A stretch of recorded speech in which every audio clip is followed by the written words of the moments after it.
area, there were Native Americans that were living here. There's actually a picture in that store of a great relative of mine. So it is in there, I believe in there on the left. Where you see this concrete, if you look right in the middle of the concrete, that is a manure handling system that was put in when this was a dairy farm. We had 2 riding arenas put in, and that's when my mom took over this area of the farm, and this became the horse stable. And that's also why everything's interconnected. So the horse stable is connected to the cow barn. The cow barn is, by law, it cannot connect to the store. So that's why there is this little gap that you see right between us. So you're not allowed to have a place that contains animals connected to a place that sells them. Yeah. So this is the feed room. Down here is where we mix and manage all of the feed for our horses.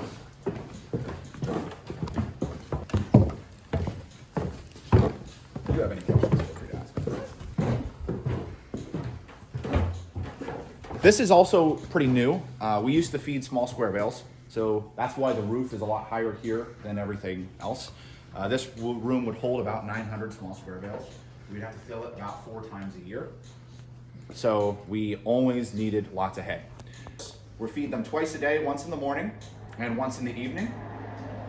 Every horse is fed based on their active weight and based on their breed and based on their temperament. So say, for example, you have a quarter horse and the owner is planning on riding them once a month for trail rides. They do not need to be on a very high protein, high diet. And this was a pig barn. So this was full of hogs. They had, at its peak, they had over 3,000 pigs. And my mom's job every single morning was to come down and to clip the tails off of all of the pigs, because the pigs would eat the tails off of each other and they would bleed to death. So this is where you can get your first view of the stable and the pastures that continue on through the back area, as well as a greater view of the farm. I'm surprised you guys charge so little for horses. By us, it's like they're running at like $1,200. We do food care too. Yeah, that is wild. By us, yeah. Yeah, that is George. So this herd in front of us has our mares, as well as a few geldings. Yeah. So we have 3 medical pastures that we use where we can have a horse that's just come in. We will quarantine them in case they have a sickness or a disease, so that they don't get with any of the other horses. We actually, down in the lower pasture, we had a horse that liked to eat trees. And so not cribbing, he would go and straight up just eat bark, and it ended up killing him. He ate a thistle tree, and the thistle broke through his gut lining inside him. And it was one of those things where he came in, was completely fine, and then the next day he was showing signs of colic. We called the vet because it was like major colic and it was out of nowhere. The vet was like, "You need to go to the hospital right now." So we took him over to the hospital in New Jersey, and they had to put him down. There was no way of saving him. So that happened this year, which is kind of sad. Our average age for horses here are up to 28, which is kind of crazy. So, and you can also see our miniature donkeys. That's Buster and Rocky down there. Where? I want some. And then Coco is fed inside the barn. Hi, baby. Oh, look at her. She's just mosey. This is Coco. He's young. He acts like an old guy. He's old. He's not old at all. Hi, baby. He's like, never mind. So we're just gonna put it in that bucket on the right, and then the door over there. And this is where you can see the big field and all that. Oh, look at him. Yep, that's the one. You drop it? Yeah, dump it. Dump it. Chocolate one is Buster, and the paint is Rocky. And they are only like 3.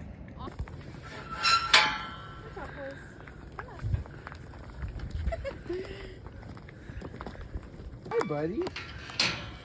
They're the cutest little things. Hi. They're actually very fuzzy. I might get one of these. She's one with the donkey. Aaron and Landon are getting footage. Let's get that on video. Oh my goodness! I'm drawing. Right here, dude. Dude.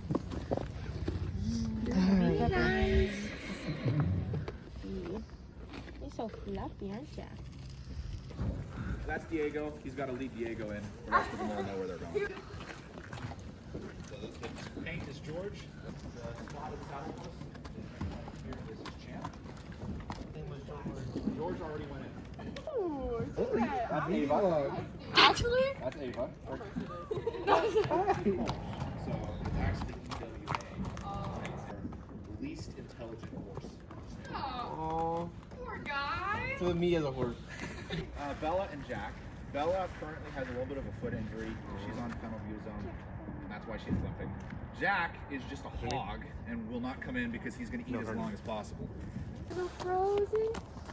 Little frozen. Come on. Are you coming to me? Hi, baby.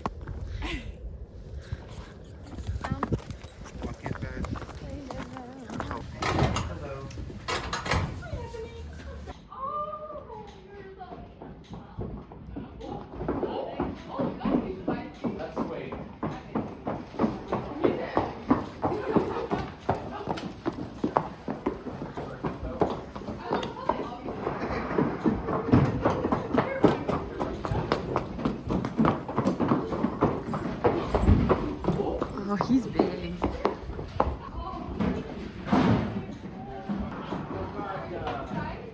Oh, he's huge. Hi, baby.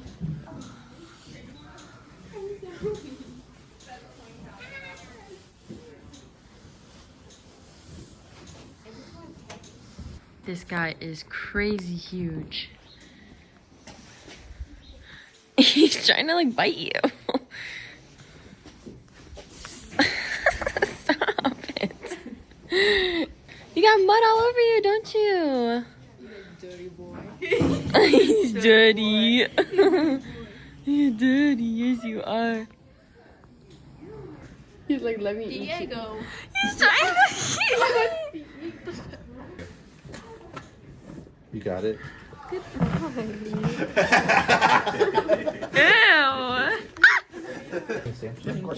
Same way.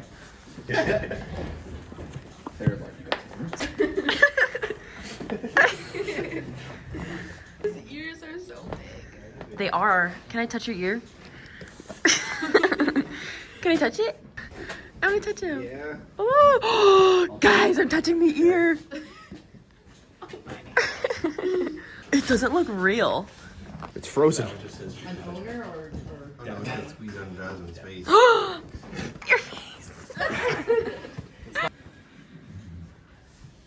Aw. Oh, I'm sorry, babies. She might, all these people might wound her up a little bit. We might want to. Oh, you're being such a good girl. All clear. Thanks. Good girl. You give me a treat for her, Gavin? Yeah. So what you're going to be seeing from this point on is all farm. So it's tractors, cows, chickens. Down here, directly below this building, is the slaughterhouse. That is where everything gets processed. Cool. I haven't came down here in forever.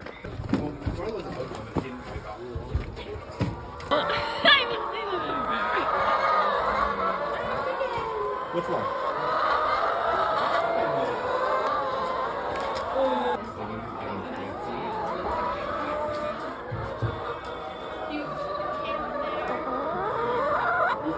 Younger chickens. Over there are the calves. Over here are the main herd. These are all beef cattle.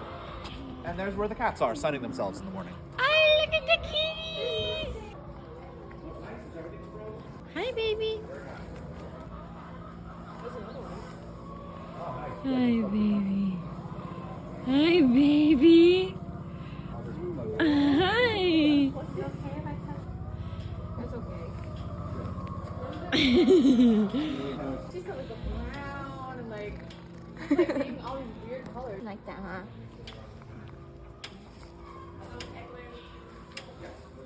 The thing that got the farm where it is today is the greenhouses. The greenhouses were a huge part.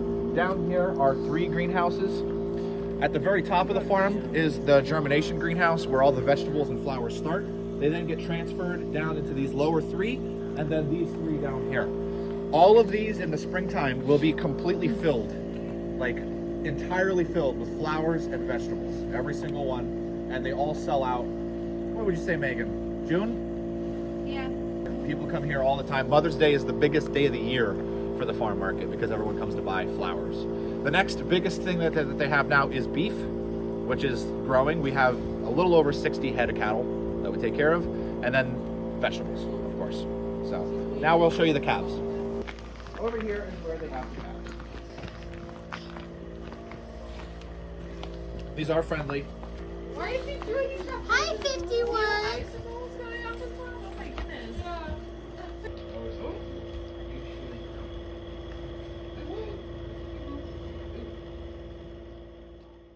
Thank you guys so much for watching. I'm actually back home now. I actually didn't know how I was gonna edit my videos that I took up there, so I didn't know when to make an outro.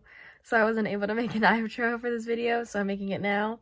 The tour wasn't for me, it was actually for my friends because they had never been there before. So Joel was kind enough to give us the tour.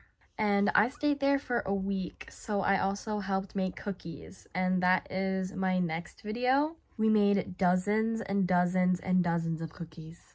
It was insane, so make sure to check that out. Again, thank you so much for watching. I really hope you enjoyed the video, and I hope you have a simply beautiful day. Bye!